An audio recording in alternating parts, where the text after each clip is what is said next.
দাবি দেওয়া নিয়ে একটা কমিশন থাকা দরকার। এই কথার উচ্চারণ করার সময় আপনার মুখে আমি মৃদু হাসি দেখেছি। এর কারণটা হলো অনেকের কাছে মনে হতে পারে উনি বোধহয় একটা ফান করছেন। তো এটা আসলে কিন্তু ফান না, উনি ফান করতে পারেন, বাট এটা কিন্তু কি আমি আপনাকে বলি ভাই, দাবি দেওয়া জিনিসটা এভাবে করারই দরকার নাই। জি, লোকজনকে মাঠে নামতে হবে কেন? কমিশন করার দরকার নাই।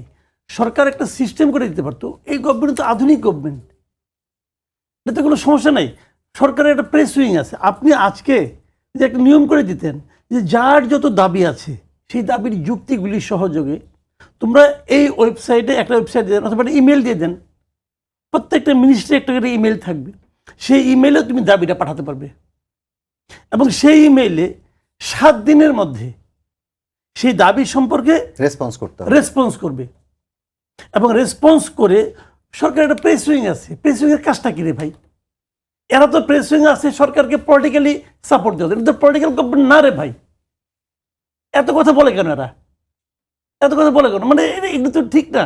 আমরা কি এর আগে প্রেস উইং দেখি নাই? এই ধরনের মানে মানে কি বলবো, একটা বাচাল প্রেস উইং আমি এর আগে কখনো দেখি নাই।